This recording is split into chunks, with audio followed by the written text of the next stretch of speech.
지난주 말씀을 끝으로 창세기를 마무리했습니다. 그리고 오늘부터 이제 출애굽기 말씀을 함께 보게 될 텐데요. 이 창세기 말미에 보면은 요셉이 자신의 아버지인 야곱과 그의 가족들 전부를 애굽 땅으로 모셔오도록 합니다. 그래서 애굽 땅에 있던 요셉과 그의 두 아들을 이렇게 포함해서 성경 말씀을 근거로 추측을 해봤을 때 이 애굽 땅에서 시작하게 된 이스라엘 백성들의 시작의 숫자는 70명에서 한 75명, 누구를 넣느냐 누구를 빼느냐에 따라서 70명이 될 수도 있고 75명이 될 수도 있는데요, 대략 70여 명이 이 애굽 땅에서 이 삶을 시작하게 되었습니다. 이렇게 70명이라는 작은 숫자로 시작한 이스라엘 백성들이 어떻게 되었을까요? 출애굽기 1장 7절 말씀을 보면은요, 이렇게 기록을 하고 있습니다. 이스라엘 자손은 생육하고 불어나 번성하고 매우 강하여 온 땅에 가득하게 되었더라. 온 땅에 가득하게 되었더라. 자녀를 많이 낳았고, 그래서 그 숫자가 많아졌습니다. 그 숫자가 많아졌다는 것은 그만큼 힘이 생겼다는 뜻이죠. 이들은 어떻게 보면은 남의 땅에, 다른 나라 땅에 빌부터 살고 있는 사람들이었다라고 말할 수도 있습니다. 그랬던 이스라엘이 어떻게 이렇게 강해질 수 있었을까요? 우리가 아까 앞서 했던 찬양의 가사처럼 이들이 어떻게 부흥을 경험할 수 있었을까요? 바로 하나님의 약속입니다. 하나님께서 약속하셨기 때문입니다. 방금 읽은 말씀의 내용 그대로 하나님께서 이들에게 약속해 주셨기 때문이에요. 하나님이 야곱에게 이와 같은 내용의 약속을 두 번이나 했다는 것을 우리는 창세기 말씀을 통해서 볼 수가 있습니다. 창세기 35장 11절 그리고 창세기 46장 3절을 이어서 함께 볼 텐데요, 다 같이 읽겠습니다. 시작. 하나님이 그에게 이르시되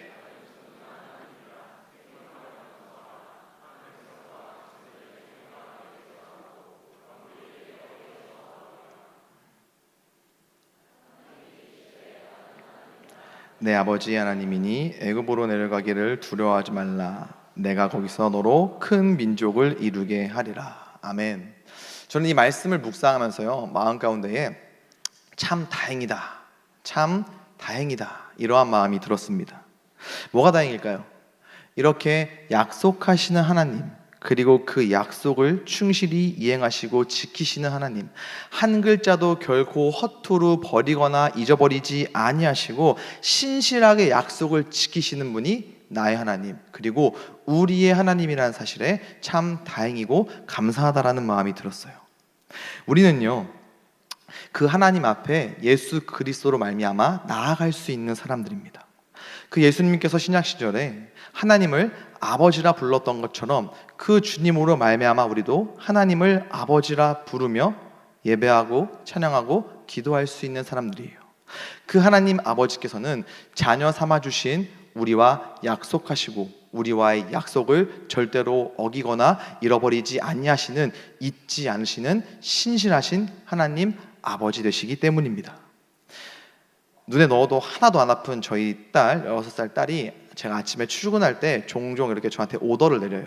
주문을 합니다. 아빠, 퇴근길에 교회 앞에 있는 그 꽈배기 좀 사다 줘, 이렇게 오더를 내려요. 설탕 빼고 이렇게 디테일하게 주문을 합니다. 여자아이라서 지금부터 이렇게 관리를 하는 것 같아요. 그날도 열심히 이제 일과를 아침부터 이렇게 쭉 살아왔습니다. 그리고 퇴근 시간이 돼서 그냥 조건반사적으로 집으로 무작정 향했어요. 청년들 몇몇 분들은 보셔서 아시겠지만 제가 자전거로 출퇴근을 합니다. 그 원천 호수에 들어갔어요. 한쪽에는 호수가 이렇게 있고 맞바람을 맞으면서 한껏 취해서 집에 가는데 생각이 난 거예요. 아, 꽈배기 잃어버렸다. 그때 마음에 약간의 그 갈등이 있었습니다. 여기까지 왔는데 그냥 갈까? 이 마음을 먹는데 제 앞에 뭐가 싹 스쳐 지나가요. 뭐가 지나갔을까요? 꽈배기가 없는 빈손을 본 실망 가득한 저희 딸의 얼굴이 보이는 거예요. 그 길로 핸들을 다시 돌려서 꽈배기 집 앞으로 전속력으로 달려갔습니다. 이유가 있어요. 가끔 보면은 퇴근 시간에 가면은 가끔 이게 솔드아웃, 이 매진, 완판 이런 상황들이 덜어 있더라고요. 최대한 빨리 가서 누가 사기 전에 이 물량을 확보해야 한다라는 마음으로 허벅지가 터질 때까지 페달을 열심히 밟아서 꽈배기집 앞에 도착했어요. 그리고 문을 팍 차고 들어가서 꽈배기집 안에 들어갔습니다. 테이블을 보니까요, 꽈배기가 딱 3봉지가 남아있는 거예요. 아우, 할렐루야. 근데 제 앞에 어떤 아주머니가 서 계셨는데 그 뒷모습이 누가 봐도 세 봉지를 다 사실 수 있는 것 같은 뒷모습인 거예요. 그 포스가 나는 이 세 봉지를 충분히 다 가져갈 의향이 얼마든지 있다라는 뒷모습이 제 앞에 보이는 겁니다. 제 안에 이 강력한 이 음성이 들렸어요. 분량을 확보해야 된다. 수단과 방법을 가리지 말아라. 그래서 제가 제 스스로는 분명 혼잣말이지만 그 아주머니가 충분히 들리실 수 있는 데시벨로 혼잣말을 했어요. 와, 다행이다. 와, 까베기가 있네. 아, 이거 우리 딸 먹일 수 있겠다. 나 저거 한 봉지만 가져가면 될 텐데 하나님 감사합니다. 분명 저는 혼잣말이었지만 그 아주머니가 충분히 들으실 수 있는 정도의 데시벨로 이야기했어요. 아주머니께서 뒤를 쓱 쳐다보시더라고요. 그러고서는 2봉지만 가져가시는 거예요. 아멘. 그렇게 저는 그 마지막 남은 꽈배기를 사들고 집으로 무사히 돌아갈 수 있었습니다. 제가 좋은 아빠라는 걸 자랑하는 게 아니에요. 여러분, 저 되게 흠 많은 아빠입니다. 저희 딸한테 가끔 화도 내요. 아들한테는 맨날 화내요. 딸 자녀와의 약속을 못 지킬 때도 종종 있습니다. 근데요, 이렇게 흠 많고 죄 많은 인간 아빠도 자녀와의 약속을 지키기 위해 애 좀 써요. 힘 좀 드립니다. 노력 좀 해요. 하물며 우리 하나님 아버지는 어떠하실까요? 우리를 그저 사랑해서 아들을 기꺼이 우리 가운데에 보내주시고 십자가 가운데에 그 아들이 매달리시는 것을 기꺼이 보고 계셨던 그 하나님 아버지는 어떤 분이실까요? 성경을 보면은요, 하나님께서 우리에게 수많은 약속들을 주셨습니다. 이 성경 가운데에는 당신의 백성을 향한 하나님의 수많은 약속들이 기록되어 있어요. 그런데 믿지 않는 사람들에게는 이 수많은 약속들이 얇은 종이에 적혀져 있는 그냥 글씨일 뿐입니다. 글자일 뿐이에요. 하지만 믿는 우리들에게는요, 믿는 저와 여러분들에게는 신실하신 하나님의 약속이고 우리가 기대하고 의지하며 살아갈 수 있는 이유가 된다는 겁니다. 신실하신 하나님, 그 하나님을 아버지라 부를 수 있음이 우리 삶의 가장 큰 소망이고 또 축복이 될 줄로 믿습니다. 이스라엘 백성들은요, 그렇게 하나님의 약속하심으로 말미암아 부흥을 경험했어요. 그리고 시간이 한참 흘렀습니다. 출애굽기 1장 8절 말씀을 보면은요, 이런 기록이 있어요. 요셉을 알지 못하는 새 왕이 일어나 애굽을 다스리더니, 여기서 요셉을 모른다는 것은요, 이 애굽 땅이 요셉으로 말미암아 어떠한 축복을 받았는지를 모른다는 것. 조금 더 범위를 확장시켜서 이 요셉이 애굽의 총리로서 그 땅 가운데에 어떠한 축복과 은혜를 주었는지, 궁극적으로는 하나님께서 그 요셉을 통해 애굽 땅에 어떠한 은혜와 어떠한 축복을 주었는지 결국에는 하나님을 알지 못하는 그 왕이 왕으로 등극했다라는 거예요. 하나님을 모르는 왕이기 때문에 이스라엘 백성들이 갈수록 많아지고 부흥하는 것이 부담스러웠습니다. 만약에 하나님을 아는 왕이었다면요, 이 이스라엘 백성들이 많아지는 것이 결코 부담스럽지 않았을 거예요. 이들이 축복의 통로이니까요. 하나님께서 이들을 통해 이 땅 가운데 어떠한 축복을 주는지를 알았기 때문에 이들이 많아지는 게 결코 두렵지 않았을 것입니다. 그런데 하나님을 모르기 때문에 이들의 숫자가 많아지는 게 부담스러워지는 거예요. 이들이 많아진다는 것은 이들의 힘이 강해진다는 것이거든요. 만약에 전쟁이라도 났을 때 이 애굽과 상대편에 있는 이 나라와 이스라엘 백성들이 한 편이 된다면 그야말로 재앙이었기 때문에 이때부터 애굽은 이스라엘 백성들에게 이 고된 고역을 통해서, 노동을 통해서 그들을 다스리려고 했습니다. 쉽게 말하면요, 될성 부른 나무 같으니까 떡잎부터 제거해 버리려고 하는 거예요. 우리가 세상 가운데서 쉽게 볼 수 있는 이치이고 그들의 방법이고 논리입니다. 보통 이런 경우에 그런 떡잎들은요, 잘려 나가버립니다.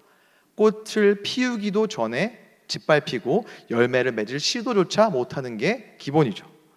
그런데 하나님의 백성은 달랐습니다. 하나님의 백성은 그렇지 않았어요.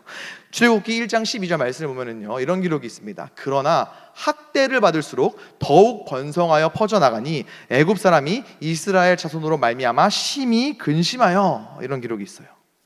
더 힘든 일을 시켰습니다. 갈수록 고역을 더 무거운 짐을 그들에게 더욱 줬어요. 그런데 학대받을수록 이들이 더 번성했대요.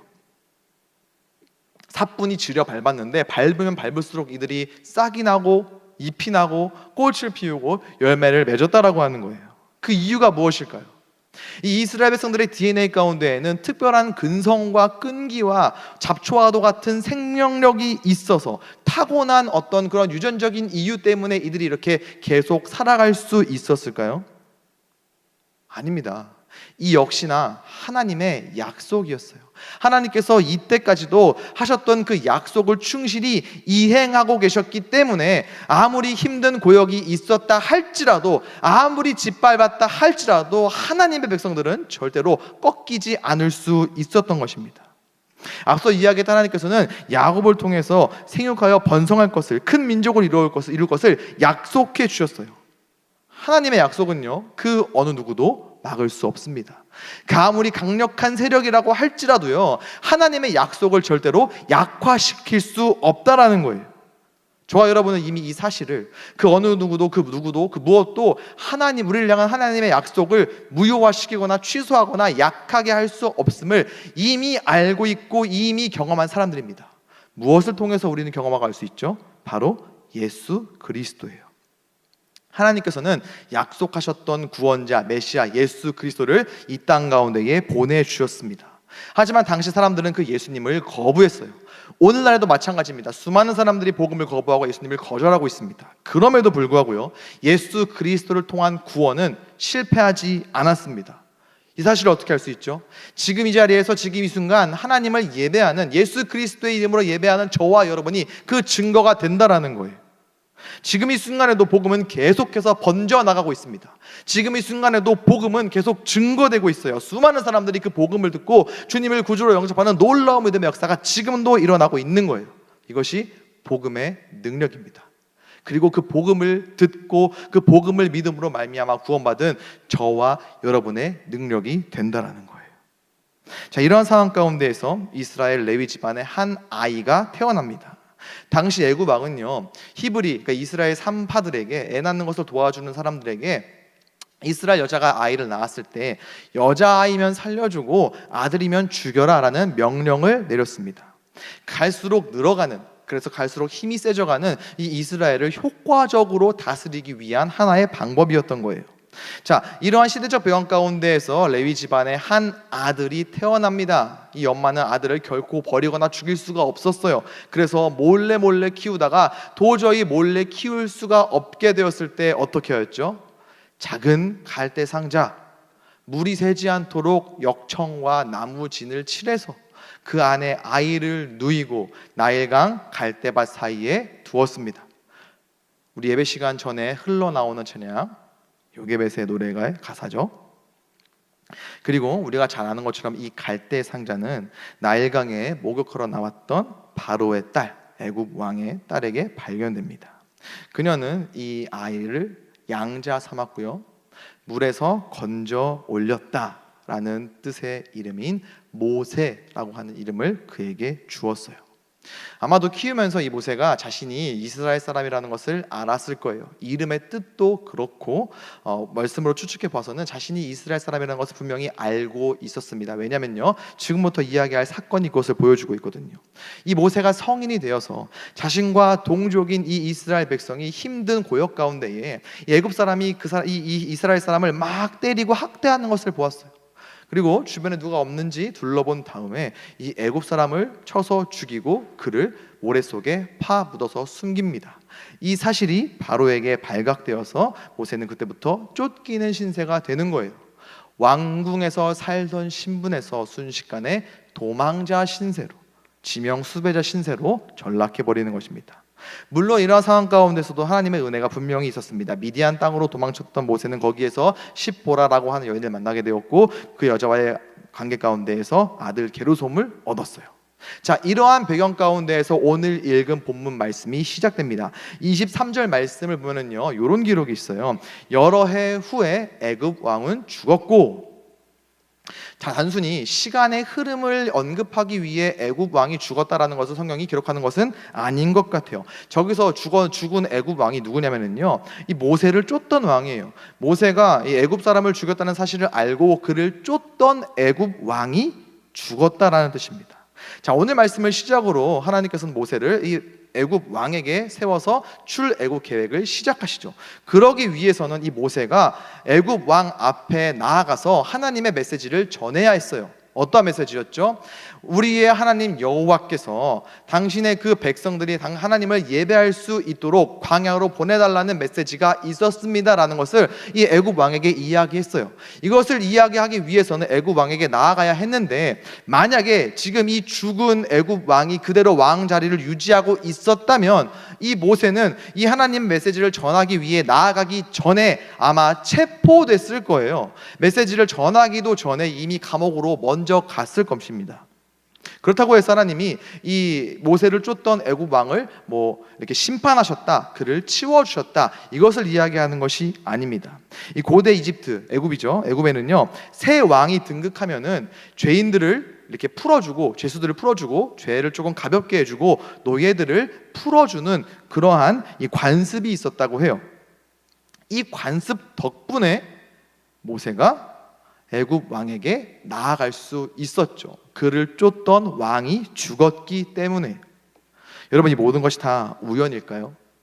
때마침 모세를 쫓던 왕이 죽어서, 그래서 이 관습이 발동되어서 모든 것들이 딱딱딱딱딱 우연처럼 맞아들어서 모세가 애굽 왕 앞에 나아가서 하나님의 메시지를 전할 수 있었을까요? 성경에는 그 어떠한 것도 우연이 없습니다. 역사의 주관자 되신 하나님께서 이렇게 이 작은 관습마저도 들어 사용하셔가지고 당신의 계획하심을 시작하셨다. 우리는 이렇게 볼 수 있어요. 하나님의 일하심입니다. 하나님의 섬세하고 하나님의 세심한 일하심을 여기서 우리가 볼 수 있는 거예요. 이어지는 말씀에서 우리는 그것을 확인할 수가 있습니다. 우리 23절 말씀 다 같이 한번 읽어보도록 하겠습니다. 시작.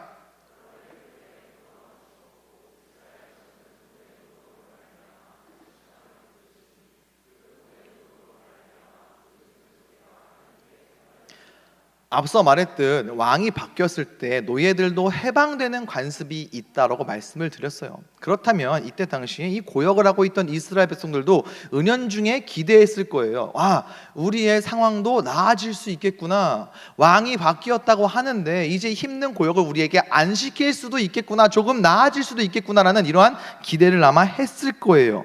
하지만 왕이 죽고 다른 사람이 왕으로 등극했다 할지라도 이들의 상황은 변한 게 없었습니다. 이스라엘의 고통은 끝날 줄 몰랐어요. 그로 말미암아 말씀에서처럼 부르짖는 소리가, 탄식하며 부르짖는 소리가 하나님 앞에 상달되었다. 성경 말씀은 이렇게 기록을 하고 있어요. 24절 말씀도 같이 한번 보도록 하겠습니다. 24절 말씀이요, 함께 읽겠습니다. 시작. 하나님이 그들의 고통 소리를 들으시고 하나님이 아브라함과 이삭과 야곱에게 세운 그의 언약을 기억하사 이들의 부르짖음, 이들의 울부짖음, 이들의 눈물과 이들의 탄식을 하나님께서 주목하셨어요. 그 소리를 들으셨습니다. 이것 자체가요, 이스라엘 백성들에게는 어마어마한 축복이었습니다. 여러분, 세상 사람 누구나, 믿는 사람 믿지 않는 사람 누구나 탄식할 수 있어요. 괴로움에 몸부림칠 수 있습니다. 우리의 몸과 우리의 마음은요, 어떠한 힘들고 어려운 일이 찾아왔을 때 그것을 수용할 수 있는 한계가 있어요.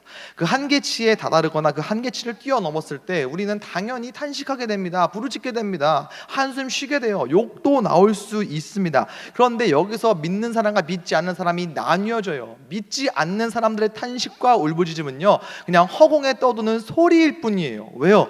그들은 들으시는 하나님을 모르니까요. 하나님께서는 그들에게 주목하시지 않으니까요. 하지만 믿는 저와 여러분의 어떠한 눈물과 고통과 탄식은요, 들으시는 하나님이 계시기 때문에, 우리에게 주목하시는 하나님이 계시기 때문에 들리는 소리가 될 수 있다라는 거예요.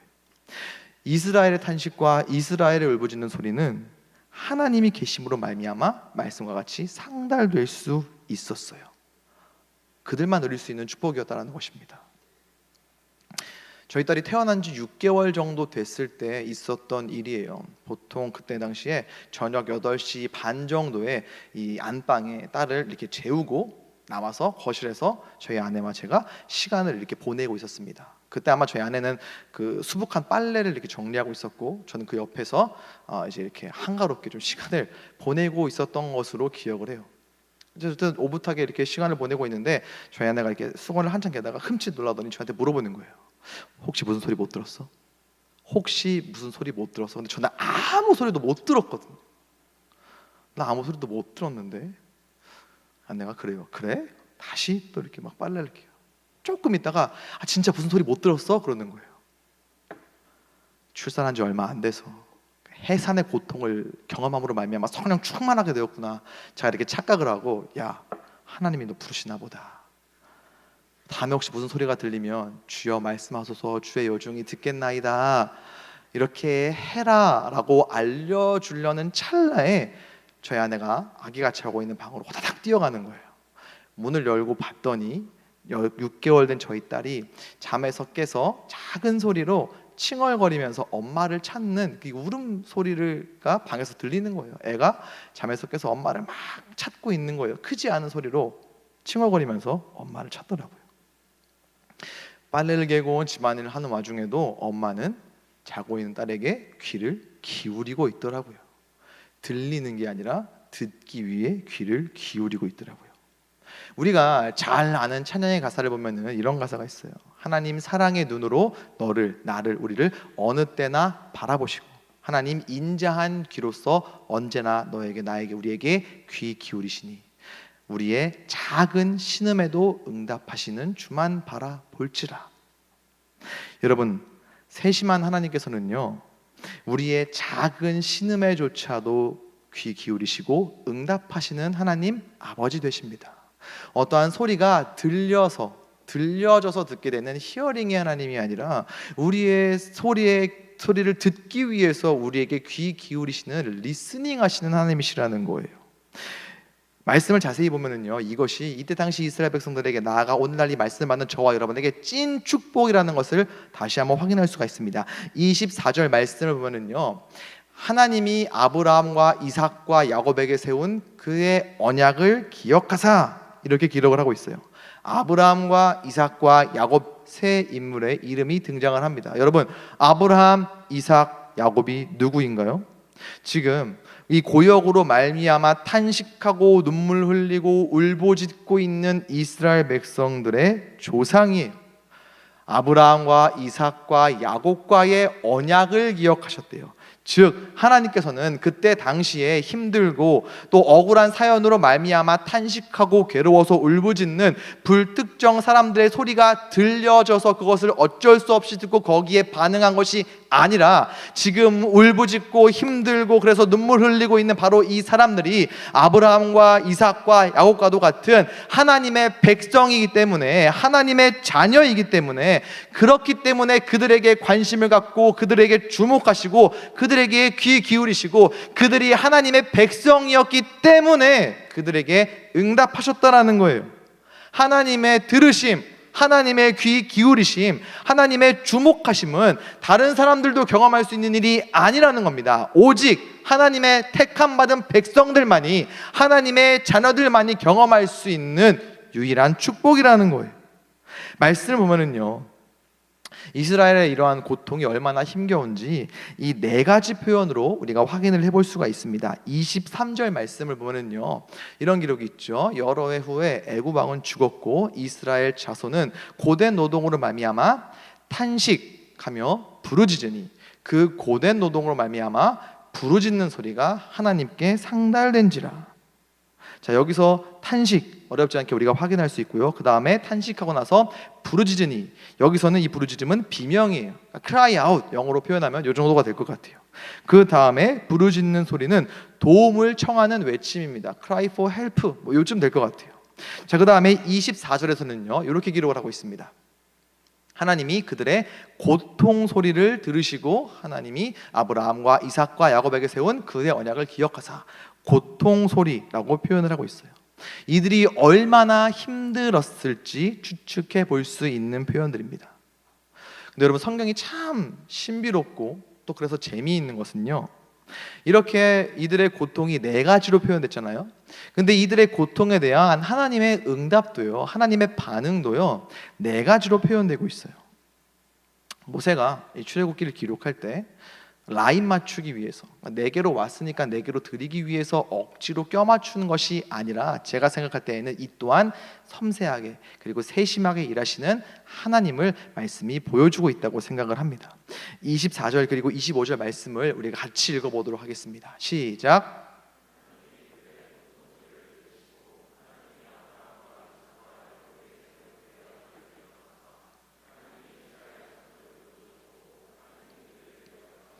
그렇죠. 말씀이 이렇게 기록하고 있죠. 그들의 소리를 들으시고 약속을 기억하시고 고통을 보시고 관심을 가지셨다. 이렇게 네 가지 표현이 나와요. 근데 여기 번복되는 표현이 있죠. 기억하다라는 건 동일하게 반복이 돼요. 근데 이 원어로 보면은 이 기억이란 이 단어가 다른 원어를 사용을 하고 있습니다. 그래서 쉬운 성경은요, 이 말씀을 이렇게 번역을 하고 있습니다. 우리 쉬운 성경으로 한번 같이 읽어보겠습니다. 시작. 하나님께서는 그들의 소리를 들으시고 아브라함과 이삭과 야곱에게 하신 약속을 기억하셨습니다. 하나님께서는 이스라엘 백성의 고통을 보시고 그들에게 관심을 가지셨습니다. 그들의 소리를 들으시고 약속을 기억하시고 고통을 보시고 관심을 가지셨다. 말씀은 이렇게 하나님의 섬세한 일하심과 하나님의 세심하심, 그래서 자녀된 우리가 우리 인생 가운데에 고통과 고난과 힘들고 어려운 일들이 찾아왔을 때 울어도 괜찮다는 것을, 힘들고 괴로울 때 우리에게 귀 기울이시면서 우리의 고통을 보시고 그 어느 누구보다 큰 깊은 관심을 가져주시는 하나님 아버지로 말미암아 눈물이 나면 마음껏 울어도 된다는 것을 말씀이 알려주고 있어요. 더 감사한 것은 이스라엘의 이 눈물, 이스라엘의 울부짖음, 이스라엘의 탄식에서 끝나고 눈물에서 끝나고 울부짖음에서 끝나지 않았다라는 거예요. 24절 말씀을 한 번 더 보면은요, 이렇게 기록을 하죠. 하나님이 그들의 고통 소리를 들으시고 하나님이 아브라함과 이삭과 야곱에게 세운 그의 언약을 기억하셨대요. 여기서 기억했다는 것은 한동안 잊고 지내다가 얘네들이 막 힘들다고 눈물 흘리고 막 울부짖으니까 아 맞다 그랬었지 이렇게 잊어버리고 까먹고 있다가 그제서야 생각나가지고 아 맞다 이런 뉘앙스가 절대로 아닙니다. 아브라함과 이삭과 야곱에게 하셨던 그 언약을 실현할 그 약속을 지키실 때가 되었음을, 그 약속을 이행할 적절한 때가 되었음을 의미하는 표현이에요. 물론 하나님께서는 아주 오래전부터 당신의 백성들의 출애굽을 계획하셨습니다. 그들을 이동시키실 계획을 아주 오래전부터 갖고 계셨어요. 출애굽은요, 부르짖고 눈물 흘리고 고통 가운데 있는 이스라엘 백성으로 말미암아 하나님께서 급작스럽게 세운 급계획, 급탈출 절대 아니었습니다. 하지만 우리가 이 말씀을 통해서 분명히 기억해야 될 것이 뭐냐면요, 그들의 울부짖음으로 말미암아, 그들의 눈물로 말미암아, 그들의 탄식과 그 가운데에서 그들의 간절한 기도로 말미암아 하나님의 그 계획이 시작되었다라는 거예요. 저와 여러분도 마찬가지입니다. 저와 여러분을 향한 하나님의 분명한 계획이 있음을 여러분들 믿으시죠? 우리 한 사람 한 사람을 향한 하나님께서는 특별한 계획을 갖고 계세요. 근데 그 계획들이 우리가 아무것도 안 해도 그냥 우리 인생 가운데에 자동적으로 펼쳐질 것을, 나는 그냥 가만히 있어도 빛이 있기 전부터, 선악을 나누기 전부터 나를 향한 하나님의 계획이 분명히 있다고 하니까 나는 그냥 가만히 있어도 그 계획이 자동적으로 플레이 되겠구나, 이렇게 아니란 생각을 갖고 있으면 안 된다라는 거예요. 오늘 말씀에도요, 이들이 울부짖는 이유에 대해서 고된 노동으로 말미암아 라는 표현을 2번이나 기록을 하고 있어요. 23절 말씀을 보면요, 여러 해 후에 애굽 왕은 죽었고 이스라엘 자손은 고된 노동으로 말미암아 탄식하여 부르짖으니 그 고된 노동으로 말미암아 부르짖는 소리가 하나님께 상달된지라. 도저히 울 수밖에 없을 때요, 울며 부르짖으며 기도할 수밖에 없는 때, 그것밖에 할 수 없을 때가 있죠. 그럴 때 우리는요, 얼마든지 울 수 있는 사람들입니다. 얼마든지 울며 기도할 수 있는 사람들이에요. 울어야 해요. 울면서 눈물로 부르짖으며 기도해야 합니다. 말씀과 같이 하나님께서 듣고 일하실 것이 확실하기 때문이에요. 듣고 일하시는 하나님께서 오늘 우리의 아버지 되십니다. 결코 우리의 눈물과 우리의 탄식과 우리의 한숨과 우리의 울부짖음과 우리의 부르짖음을요, 그냥 거기에서, 눈물에서, 울부짖음에서, 기도에서 그냥 끝내시는 분이 아니라는 거예요. 듣고 관심을 갖고 그것을 통해서 일하시는 분이십니다. 역사하는 분이세요. 그게 하나님의 택함 받은 자녀로서 우리가 누릴 수 있는 최고의 특권입니다. 계획을 시작하신 하나님을 말씀을 통해서 볼 수가 있어요. 출애굽기 3장 14절 그리고 15절 말씀을 우리 한번 같이 읽어보도록 하겠습니다. 시작.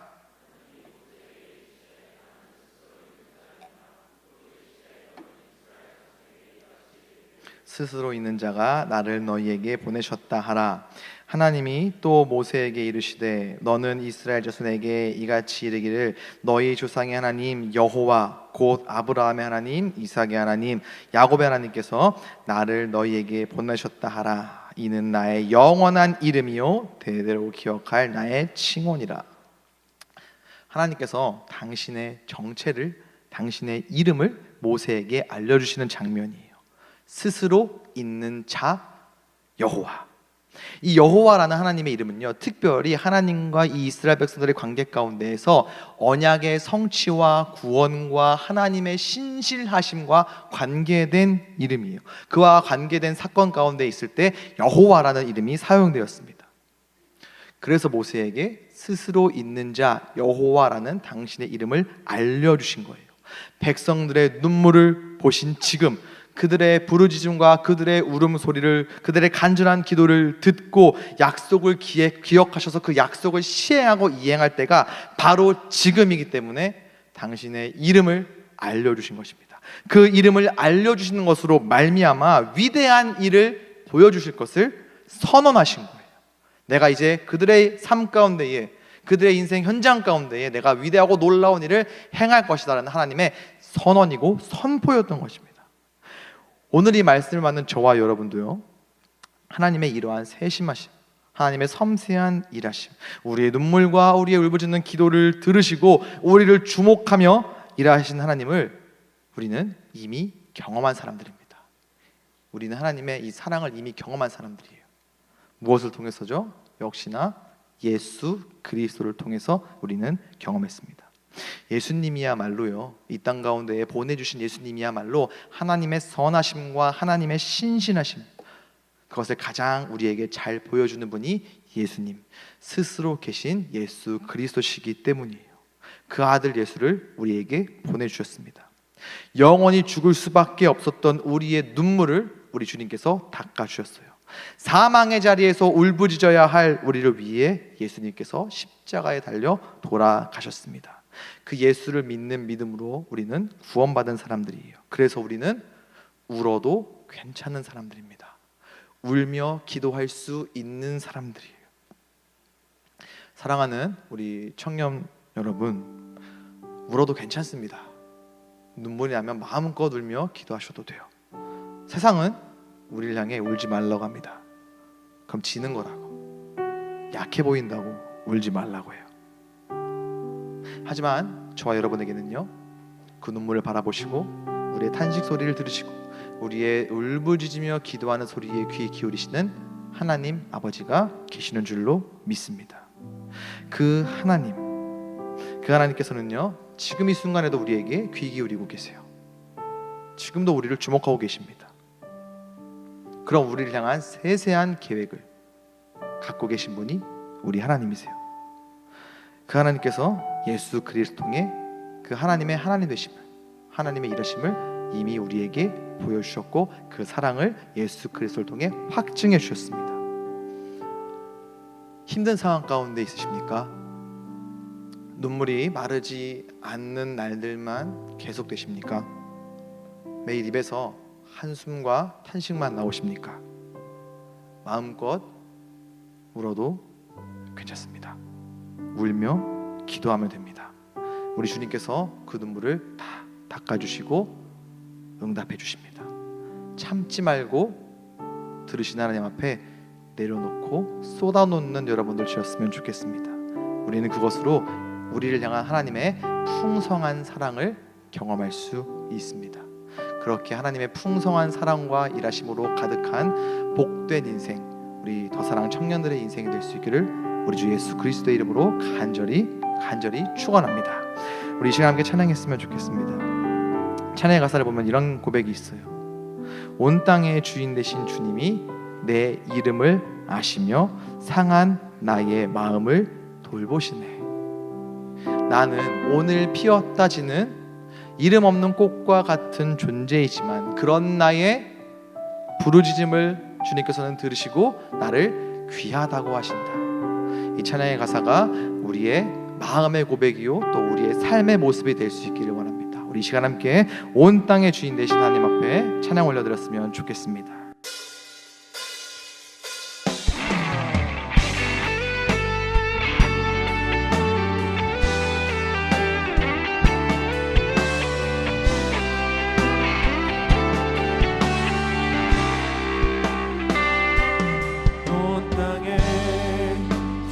되신 주님이 내 이름 아시며 상한 맘 돌보네.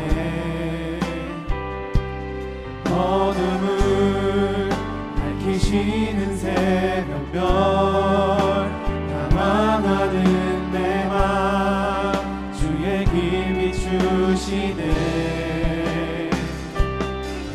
나로 인함이 아닌 주가 행하신 일로 나의 행함이 아닌 오직 주로 인하여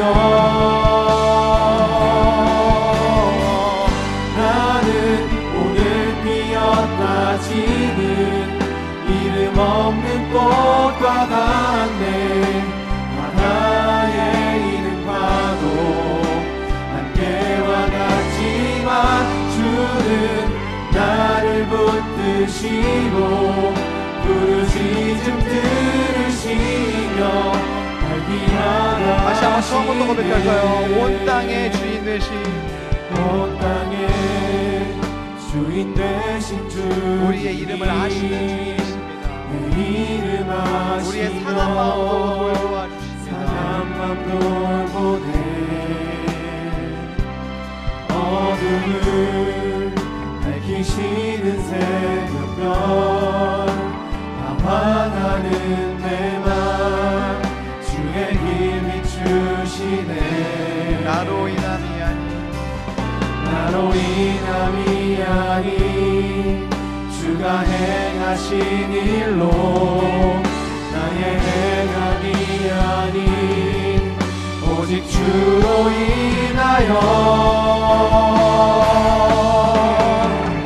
나는 오늘 피었다 지는 이름 없는 꽃과 같네. 바다에 있는 파도 안개와 같지만 주는 나를 붙드시고 부르짖음 들으시며 날 귀하다 하시네. 한 번 더 고백해볼까요? 나는 오늘 피었다 지는 나는 오늘 피었다 지는 이름 없는 꽃과 같네.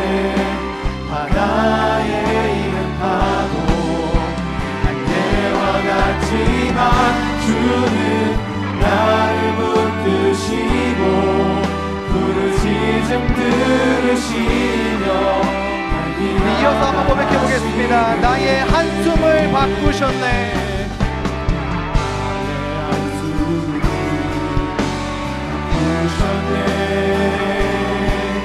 주를 향한 노래로 소망의 노래로 나의 눈물 거두신 주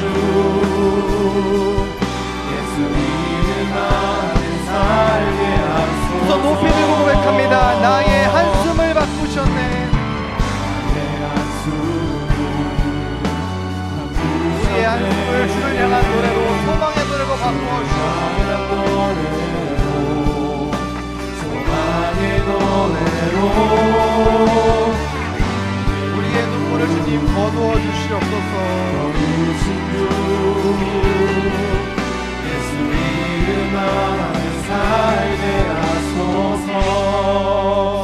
시간 함께 기도했으면 좋겠습니다. 우리의 모든 눈물과 우리의 모든 부르짖음과 우리의 모든 탄식을 아시는 주님, 주님 앞에 다 내려놓고 기도할 때 우리의 기도 가운데에 귀 기울여 주시고 주님 응답하여 주시옵소서. 우리의 탄식과 우리의 한숨을 거기에서 끝내는 것이 아니라 하나님의 일하심과 하나님의 간섭하심과 하나님의 역사하심으로 말미암아 우리를 향한 하나님의 사랑을 다시 한번 날마다 경험하는 우리의 복된 인생 되게 하여 주시옵소서. 간절한 마음으로 이 시간 함께 기도하시겠습니다.